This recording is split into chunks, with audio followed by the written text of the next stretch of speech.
दोस्तों, आज रशिया और यूक्रेन के बीच में चल रहा है भीषण युद्ध। आज कौन देश रशिया के साथ खड़ा है, कौन देश रशिया के खिलाफ खड़े हैं, ये सारी चीजें हमारे सामने एकदम क्लियर दिखाई दे रही हैं।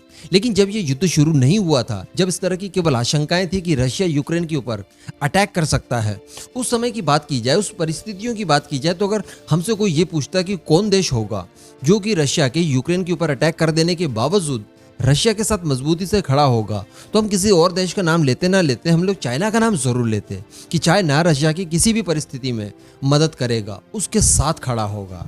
जबकि अगर भारत की बात की जाए तो हमें पहले से पता था कि भारत हमेशा की तरह न्यूट्रल बना रहेगा, ना तो रशिया को समर्थन देगा, ना ही वेस्टर्न कंट्रीज को देगा, ना ही यूक्रेन वगैरह को देगा, क्योंकि हमारी फॉरेन पॉलिसी हमेशा से ही ऐसी रही है। हम ना तो इसका सहयोग करते ना ही उसका सहयोग करते, लेकिन हाँ, जो सही होता है अपनी जगह उसको थोड़ा वो समर्थन जरूर दे देते हैं। लेकिन फिर भी ये युद्ध जब शुरू हुआ उससे पहले कोई थोड़ा सा भी एक्सपेक्ट नहीं कर रहा था कि भारत रशिया को अपना समर्थन देगा।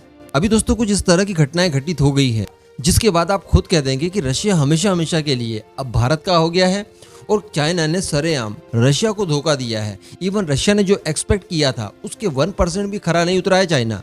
और इन सारी बातों को लेकर मैं आपको डिटेल में जानकारी देने वाला हूं। आप बस इस वीडियो को एकदम एंड तक देखते हुए चैनल को सब्सक्राइब जरूर कर लीजिएगा। दोस्तों, शुरुआत हम लोग करेंगे आर्मेनिया अजरबैजान के युद्ध से। दरअसल आर्मेनिया अजरबैजान के युद्ध को भी आप एक प्रयोग बोल सकते हैं, खुद टर्की के लिए और रशिया के लिए। उस समय रशिया ने भी ये देखना चाहा कि भला कौन सा देश है जो कि आर्मेनिया के सहयोग में आता है, यानी अमेरिका और वेस्टर्न कंट्रीज का क्या मत रहेगा आर्मेनिया अजरबैजान के युद्ध को लेकर। ये सारी परिस्थितियां देखना और भापना चाहता था रशिया। उन्होंने देख लिया कि ऐसी कोई भी परिस्थिति में वेस्टर्न कंट्रीज हो, अमेरिका हो, कोई भी बीच में नहीं आता। तो यहाँ पर रशिया को कहीं ना कहीं अपने लिए रास्ते साफ दिखाई दिए। इसके साथ साथ रशिया ने ये कोशिश की कि चाइना, जो कि आधे से ज्यादा हमारा दोस्त हो ही गया है, आधे से ज्यादा वो हमारी तरफ शामिल हो ही गया है, क्यों ना उसे पूरी तरह से अपने अंदर मिला लिया जाए। इसीलिए व्लादिमीर पुतिन ने एक स्टेटमेंट दिया था और उन्होंने ये कहा था कि मिलिट्री पैक्ट करने के लिए हम लोग चाइना के साथ तैयार हैं, बराबर। लेकिन मैं आपको बता दूं कि चाइना ने इसके बाद कोई जवाब नहीं दिया था।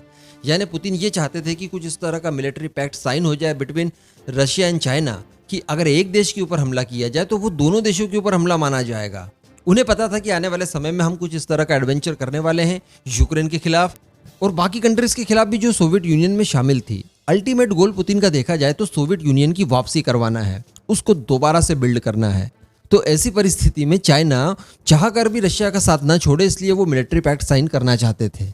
और आप खुद ही आज का सिनारियो देखिए कि अगर रशिया और चाइना के बीच में किसी तरह का मिलिट्री पैक्ट साइन हो जाता तो आज स्थितियां थोड़ी सी अलग होती। व्लादिमीर पुतिन को पता था कि पूरी नाटो कंट्रीज जब एक साथ रशिया के ऊपर अटैक करने के लिए निकलेंगी, उस समय अगर हमारे साथ चाइना खड़ा होगा तो कहीं ना कहीं इनके ऊपर डोमिनेंस हासिल करने में मदद मिलेगी। क्योंकि रशिया के केस में हमेशा अमेरिका के साथ कुछ कंट्रीज होती हैं, लेकिन अमेरिका के खिलाफ रशिया के साथ कोई कंट्री नहीं होती है। तो इसीलिए ये पैक्ट साइन करना चाहते थे पुतिन। लेकिन दोस्तों, यहाँ पर मैं हमेशा एक बात जरूर बोलता था कि चाइना हमेशा रशिया का बुरा चाहता है। चाइना हमेशा से ये चाह रहा है कि रशिया पूरी तरह से कंगाल हो जाए और वो पूरी तरह से निर्भर हो जाए चाइना के ऊपर, ताकि चाइना जमकर पेट भर के बिल्कुल रशिया का मिसयूज कर सके। जितनी टेक्नोलॉजीज रशिया के पास है वो सारी टेक्नोलॉजीज हासिल की जा सके। इवन चाइना के पैसे पर रिसर्च एंड डेवलपमेंट का काम शुरू करके रशिया की मदद से वो टेक्नोलॉजीज भी डेवलप कर ली जाए जो कि अमेरिका और रशिया के पास भी इस समय नहीं है। क्योंकि आप जानते हैं कि अगर पैसा बराबर होगा तो रशियन साइंटिस्ट कुछ भी कर सकते हैं। ये शुरुआत से पॉलिसी रही है चाइना की और भारत हमेशा से ये चाह रहा है। वो अमेरिका को भी बताना चाहता है कि देखिए, आप रशिया को ज़्यादा परेशान मत कीजिए, इस तरह की कोशिश मत कीजिए, इस तरह की कंडीशंस क्रिएट मत कीजिए कि रशिया चाइना के ऊपर निर्भर हो जाए, क्योंकि अगर ऐसा हो गया तो चाइना बहुत ताकतवर बन के उभरेगा। और दोस्तों, अब देखिए हो भी वैसे ही रहा है। इस समय मैं आपको बता दूं कि रशिया खासा परेशान है। रशिया की इकोनॉमी कई सारे सैंक्शंस के बाद पूरी तरह से ध्वस्त हो चुकी है। तो यहाँ पर भारत को देखिए लगातार रशिया की मदद कर रहा है। हम लोग कई सालों के, कई दशकों का आंकड़ा भी देखें, उसमें भी आज की डेट में जो हम रशिया से ऑयल खरीद रहे हैं ये उच्चतम स्तर पर है। अगर बात की जाए कोयले की तो हम रशिया से हमारी ज़रूरत का 15 से 20% कोयला खरीदते हैं। लेकिन उसके बाद आज देख लीजिए, सैंक्शंस के बाद हम लोग इतना कोयला खरीद रहे हैं कि ये कई सालों की उच्चतम स्तर पर जा पहुंचा है। 15 सालों में इतना कोयला हमने रशिया से कभी नहीं खरीदा जितना कि हम लोग आज की तारीख में खरीद रहे हैं। वैसे यहाँ पर रशिया हमें अच्छा खासा डिस्काउंट भी दे रहा है और साथ ही रशिया के कोयले की क्वालिटी दुनिया के बाकी देशों के कोयले की क्वालिटी से ज़्यादा बेटर रहती है। लेकिन ये तो सारी बातें अलग है। लेकिन सैंक्शंस के बाद, अमेरिका और पूरे वेस्टर्न वर्ल्ड के दबाव के बाद अगर भारत इस तरह की मदद कर रहा है रशिया को, तो यकीनन यहाँ पर दोस्ती दिखाई दे रही है भारत की रशिया के प्रति। इसके अतिरिक्त दोस्तों रशिया ने कई सारे ऑफर भारत को दे रखे इन्वेस्टमेंट के लिए। वो चाहते हैं कि आप पेट्रोलियम और गैस वगैरह पर रशिया के अंदर इन्वेस्टमेंट करें, जिससे रशिया और भारत दोनों को फायदा हो। और भारत इसके ऊपर विचार कर भी रहा है और आने वाले समय में भारत लंबा चौड़ा इन्वेस्टमेंट रशिया के अंदर कर भी सकता है। लेकिन दोस्तों वहीं चाइना को आप देखिए, चाइना ने अमेरिका के दबाव के बाद जो इन्वेस्टमेंट करने के लिए पहले कमिटमेंट कर रखा था वो कमिटमेंट तोड़ दिया। चाइना की कई सारी स्टेट ऑन कंपनीज जो कि रशिया के सुदूर इलाकों में नेचुरल गैस और पेट्रोलियम के ऊपर ढेर सारा इन्वेस्टमेंट करने वाली थी, इस समय आंकड़ा निकल कर आ रहा है कुछ $500 मिलियन का।